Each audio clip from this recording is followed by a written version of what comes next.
तो बहुपद की चर्चा कर रहे थे हम, और बहुपद में इसके जो बेसिक डेफिनेशंस वगैरह थे वो सब हमने बता दिया था, मान भी रखना हमने बता दिया था। आज हम चर्चा करेंगे बहुपद के शून्यक के बारे में। बहुपद के शून्यक, बहुपद का शून्यक क्या होता है? जैसे हम एक बहुपद ले लें, p x equal to x square minus 5x plus 6। इसको डिफाइन करने से पहले, इसका परिभाषा बताने से पहले थोड़ा सा इसका एग्जाम्पल देख लेते हैं, थोड़ा सा बेहतर समझ में आ जाएगा। एक बहुपद हमने लिया है पी एक्स बराबर x square minus 5x plus 6। हम x के जगह पर 2 रख रहे हैं। x बराबर कितना रख रहा है? 2। तो देखें, पी एक्स के जगह पर रखेंगे 2 बराबर, यहाँ x के जगह पर कितना रखेंगे? 2 का स्क्वायर माइनस कितना? 5x की जगह पर 2 प्लस 6। 2 का वर्ग करेंगे, 5 दूना प्लस कितना? 6 और 4 माइनस 10 बराबर कितना? यानी x बराबर 2 पर बहुपद का मान कितना आया? तो x बराबर 2 इस बहुपद का शून्यक कहलाएगा। x बराबर 2 क्या कहलाएगा? बहुपद का। अब डिफाइन कैसे करोगे कि किसी बहुपद में चर राशि का वह मान, किसी बहुपद में चर राशि का वह मान जिसे रखने पर बहुपद का मान शून्य आ जाए, जिसे रखने पर बहुपद का मान क्या आ जाए? शून्य आ जाए, क्या कहलाता है? बहुपद का शून्यक कहलाता है। उसे हम बहुपद का शून्यक कहते हैं। यानी शून्य क्या होता है? चर राशि का मान होता है। कैसा मान? जिसे रखने पर बहुपद का मान कितना आ जाए? शून्य आ जाए। उसे हम क्या कहेंगे? बहुपद का शून्य कहेंगे। इसका जो सबसे मेन प्रॉपर्टीज है, अगर गुण की बात करें, प्रॉपर्टीज गुण, तो इसकी सबसे मेन प्रॉपर्टी है कि कोई भी बहुपद जितने घात का होता है, बहुपद का घात बताया था ना हमने, जो चर राशि का जो अधिकतम घात होता है वही बहुपद का घात होता है। तो कोई भी बहुपद जितने घात का होता है उसके उतने ही शून्यक होता है। जब अभी हम आगे तुमको लीनियर इक्वेशन पढ़ाएंगे, रैखिक समीकरण, अगले चैप्टर में, तो वही ये जो हम यहाँ शून्य कह रहे हैं वहां उसको मूल कहेंगे। जो हम यहाँ शून्य कह रहे हैं वहां क्या कहेंगे? मूल कहेंगे। दोनों लगभग सेम सेम है, तो एक समझोगे तो दूसरा थोड़ा सा बेहतर समझ में आएगा वहां पे। तो शून्य क्या होता है? शून्यक वह होता है जिसे रखने पर, यानी चर राशि के स्थान पर रखने पर बहुपद का मान कितना आ जाता है। और कोई भी बहुपद जितने घात का होता है उसके उतने ही शून्यक होते हैं। जैसे ये कितने घात का है? इसके कितने शून्यक होंगे? 2। एक तो ये हो गया, एक और कोई राशि होगी जिसे रखने पर बहुपद का मान शून्य आएगा। एक और कोई ना कोई राशि होगी जो इसे रखते हैं तो बहुपद का मान क्या आएगा? वो 3 हो सकता है, 4 हो सकता है, -3 हो सकता है, -2 हो सकता है, -1 हो सकता है, कुछ भी हो सकता है। बात समझ में आ रही है ना? अब हाँ, 3 रखने पर 0 आ जाएगा, वो 3 रखने पे 0 आ जाएगा। तो इसे हम बहुपद का शून्य कर। प्रश्न है क्या किसी पास?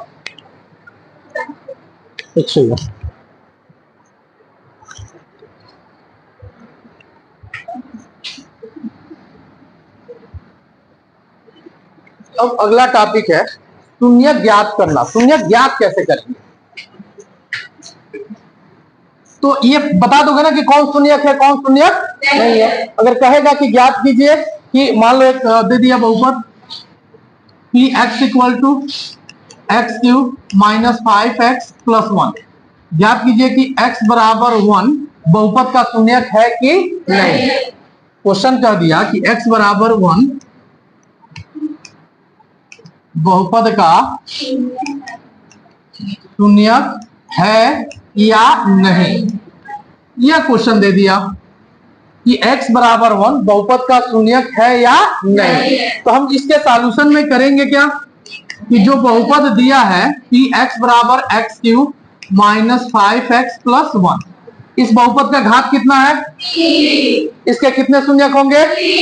अब हमको ये ज्ञात करना है कि इसके जो 3 शून्यक होंगे उसमें एक होगा कि नहीं होगा। उसमें एक होगा कि नहीं होगा। तो हम क्या करेंगे, जहां जहां x है उसके जगह पर क्या रख देंगे, तो लिखेंगे x बराबर 1 रखने पर रख रहे हैं p, x के जगह पर कितना रखेंगे 1 बराबर यहाँ x के जगह पर रखेंगे 1 q माइनस 5 x के जगह पर 1 प्लस कितना 1, एक का क्यू करेंगे a, 5 का नाम धन कितना a, एक और एक माइनस 5, 2 में से 5 निकल गया, क्या 0 के बराबर आया, तो जब 0 के बराबर नहीं आया तो जो शून्य का डेफिनेशन है उससे तो मैच कर नहीं रहा है, यानी इसका मतलब ये बहुपद का शून्य नहीं होगा। अगर वो 0 आता तो बहुपद का शून्य है, तो हम लिख देंगे इसलिए x बराबर 1 बहुपद का शून्य नहीं means x not equal to 0, so x equal to 1 is not the zeroth of this polynomial। मतलब अगर x 0 के बराबर नहीं, सॉरी बहुपद का मान 0 के बराबर नहीं है, इसलिए x बराबर 1 बहुपद का शून्य नहीं है। शून्य का कंसेप्ट क्लियर है, किसी को कोई दिक्कत, आगे बढ़े, ठीक है। अब हम बात करते हैं शून्य ज्ञात करना।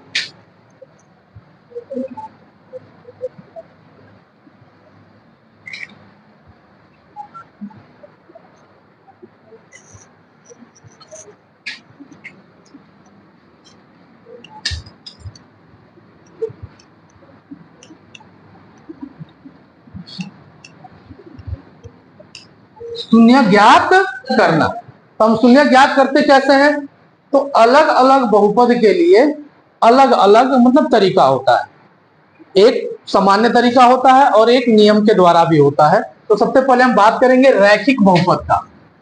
किसकी बात करेंगे, रैखिक बहुपद का शून्य।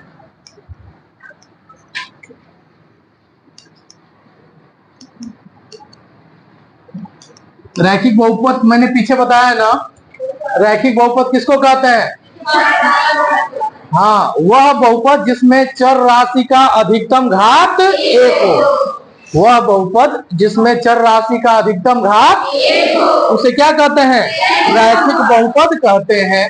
तो अब ये इसका जो व्यापक रूप होता है वो कितना होता है, व्यापक रूप बराबर कितना ax प्लस b, जहां a और b वास्तविक संख्याएं हैं और x जो है वो कोई और हाँ चर राशि है, और a नॉट इक्वल टू क्या होना चाहिए 0, यानी a 0 के बराबर, ठीक है। तो अब इसका शून्य ज्ञात करने के लिए लिखेंगे, क्योंकि शून्य के लिए क्या करते हैं, शून्य के लिए बहुपद का वैल्यू क्या हो जाना चाहिए, 0 होना चाहिए, बहुपद का वैल्यू क्या हो जाना चाहिए 0 होना चाहिए। मैं एक जो स्टैंडर्ड तरीका है उससे निकाल रहा हूं और उसके बाद मैं सीधे सूत्र से निकालूंगा। कौन आ रहा है इसका,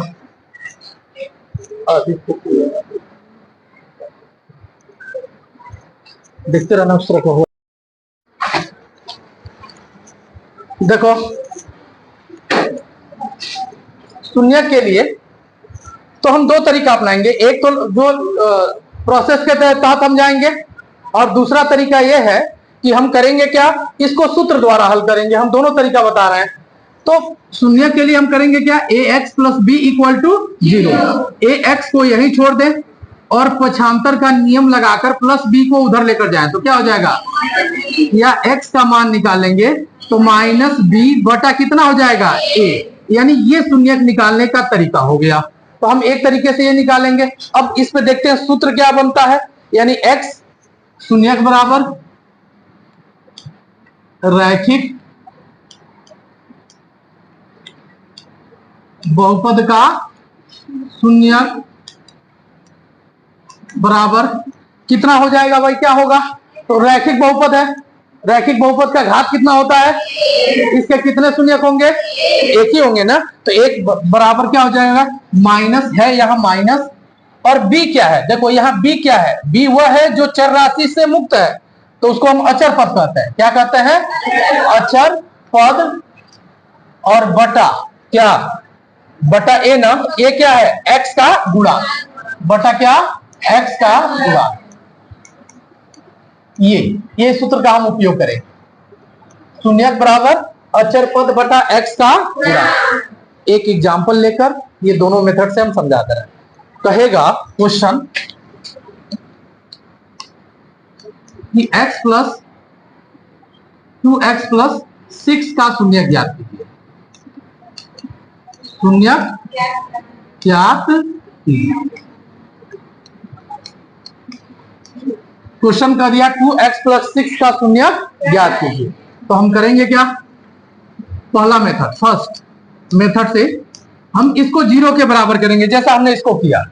तो क्या करेंगे? 2x प्लस 6 बराबर कितना? 0, या 2x बराबर, यहां लिखेंगे शून्यक के लिए, शून्यक के लिए इसको लिखेंगे 2x प्लस 6 बराबर 0, 2x बराबर प्लस 6 उधर जाएगा, तो जब x का मान निकालेंगे तो 2 का गुणा इधर क्या हो जाएगा?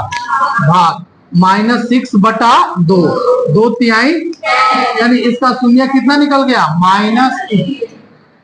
ठीक है। और दूसरा थोड़ा सा छोटा मेथड है, सेकेंड मेथड, सीधे शून्यक बराबर क्या होता है सूत्र? अचर पद माइनस माइनस अचर पद बटा कितना? x का गुणा बराबर माइनस अचर पद, इसमें अचर पद कौन है? और बटा x का गुणा कितना? 2 तिहाई -3 हो गया आंसर। ये थोड़ा सा लंबा, ये थोड़ा सा छोटा।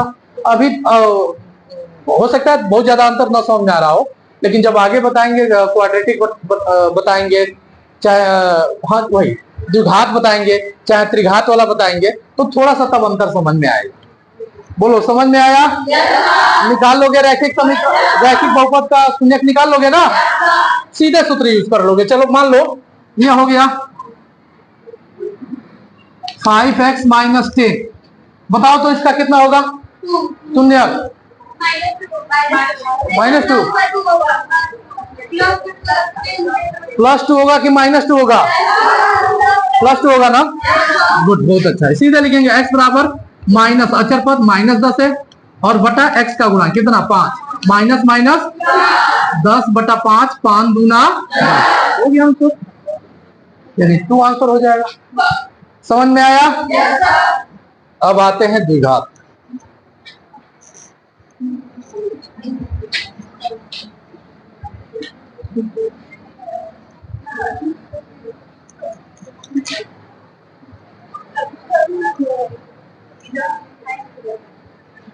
क्यों? मैं आ जा रहा हूँ। अच्छा चलो, कल इस तरह ना कील मरवा दूंगा, उल्टा लटक कर पढ़ाऊंगा।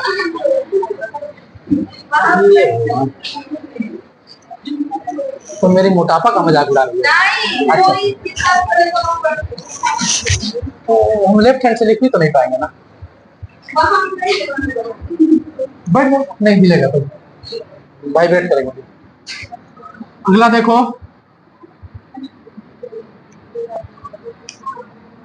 द्विघात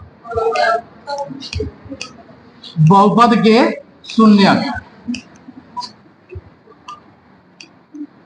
द्विघात बहुपद का शून्यक, द्विघात बहुपद का शून्यक कैसे निकालेंगे? तो सबसे पहले दिए गए द्विघात बहुपद का हम गुणनखंड करेंगे। क्या करेंगे? 9th में पढ़कर आया हो गुणनखंड।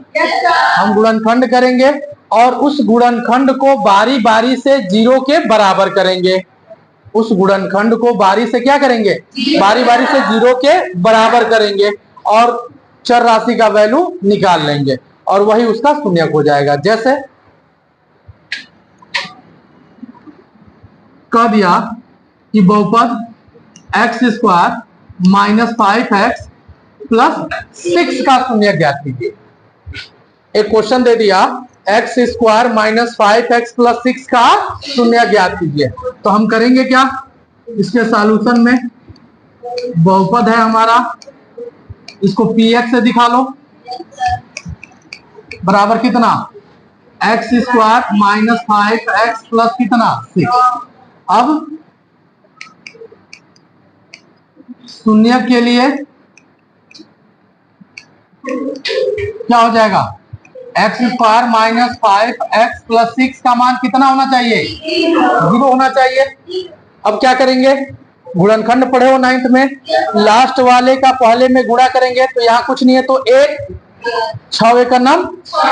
एक चीज और, जब भी गुणनखंड करेंगे देखेंगे कि बहुपद अपने स्टैंडर्ड फॉर्म में है कि नहीं, अपने मानक रूप में है कि नहीं। अगर मानक रूप में नहीं है तो पहले उसको मानक रूप में लाएंगे। ये नहीं कि ये यहाँ हो और ये यहाँ हो, मानक रूप में है नहीं, अब 5 से इसमें गुणा कर दो, नहीं, ऐसा नहीं, गलत हो जाएगा। सबसे पहले हम उसको मानक रूप में बनाएंगे और मानक रूप में बनाने के बाद उसका फैक्टराइजेशन करेंगे, गुणनखंड करेंगे। तो लास्ट वाले का पहले में गुणा करें, यहाँ कुछ नहीं है तो क्या मानेंगे? 1, तो 6 का नाम 6। अब क्या करते हैं? इसका फैक्टर करते हैं, 2 तिहाई और 3, यानी इसका आ गया 2 गुणे 3। अब इसको ऐसे व्यवस्थित करते हैं कि जोड़ने या घटाने पर इसके बराबर होना चाहिए और गुणा करने पर इसके बराबर होना चाहिए। तो बहुत सिंपल है, 2 और 3 मिलकर कितना? 5। तो ये हो जाएगा कितना? एक्स स्क्वायर माइनस 5 यहाँ पर रखेंगे 2 धान 3 इंटू कितना? x प्लस 6 बराबर कितना? यह हो जाएगा x square minus 2x plus, नहीं माइनस से प्लस उड़ा करेंगे, 3x प्लस कितना? बराबर 0। दोनों में से क्या कॉमन कर लें?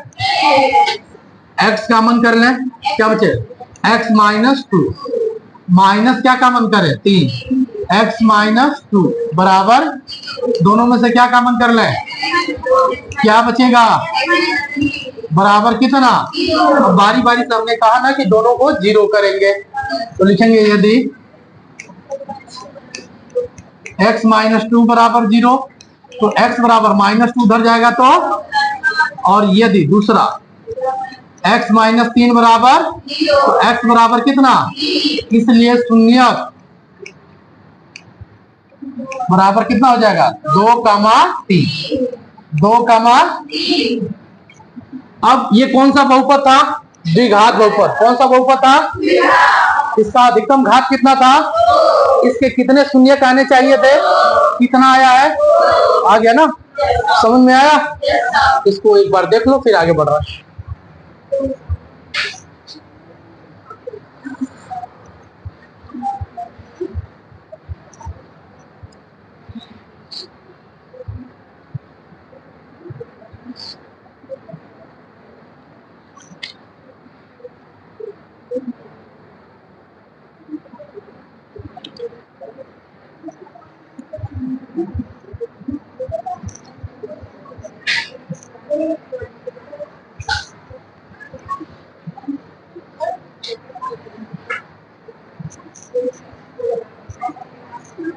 देख लिए? अगला टॉपिक इंपॉर्टेंट है थोड़ा सा।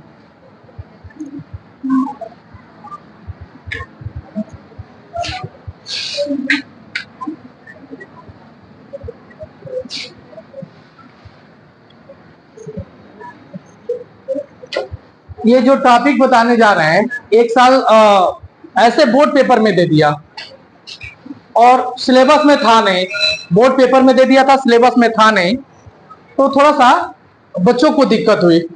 अब सिलेबस में है, उसको एक बार देख लो, फिर इस पे क्वेश्चन कुछ हल कर लिया जाएगा। शून्यकों का ज्यामितीय, शून्यकों का ज्यामिति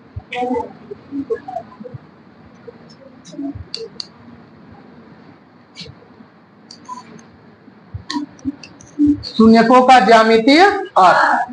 देखो इसको प्लॉटिंग से देखते हैं। ये हमारा कार्टेशियन प्लेन, कार्तीय तल तुम कक्षा 9 में पढ़कर आया हो। इसको हम कहते हैं x, इसको कहते हैं x डैश, y और y। ये जो एक दूसरे को काटते हैं उसको हम मूल बिंदु कहते हैं, ओ, मूल बिंदु ओ कहते हैं। अब कोई भी कर्व होता है या कोई भी वक्र होता है, वह x अक्ष को जितने बिंदुओं पर काटता है उसके उतने ही शून्यक होते हैं। जितने बिंदुओं पर काटता है उसके उतने ही शून्यक होते हैं। जैसे मान लो हम कह दिए कि इसके कितने शून्यक हैं, तद अभिभार है। इसके कितने शून्यक हैं? तो यह एक्स अक्ष को कहीं काट रहा है? नहीं काट रहा ना, तो इसके 0 शून्यक होंगे। कितने शून्यक होंगे? 0 शून्यक होंगे। और अगर हम ले लिए एक आर्क हमारा ऐसे चला गया, तो यह आर्क एक्स अक्ष को कितने बिंदुओं पर काट रहा है? एक। कितने बिंदुओं पर काट रहा है? एक। अरे 2 मिनट रुक नहीं सकती है, मना करिए सब, तो रुको बाहर अभी। अब वो नहीं खोली होती तो जंगले से कूद आई होती, इतनी बेचैन अंदर आने की। तो यह आर्क इसको कितने जगहों पर काट रहा है? तो इसके कितने शून्यक होंगे? जितने जगह पर काटेगा उसके उतने ही शून्यक। जैसे कह दिए ये, इसके कितने शून्यक होंगे? क्यों? क्योंकि 2 जगहों पर काट रहा है। बस यही हमको चाहिए कि तुम्हें बस समझ में आए, बाकी लिखो पढ़ो बात की बात है, समझ में आना चाहिए कि क्या कर रहा है। एक और हम ले लें, इसके कितने शून्यक होंगे? कितने बिंदुओं पर काट रहा है? 3 बिंदुओं पर। तो ये कहेंगे कि कोई भी वक्र एक्स अक्ष को जितने बिंदुओं पर काटता है उसके उतने ही शून्यक होते हैं। समझ में आया? रहने दो हमारी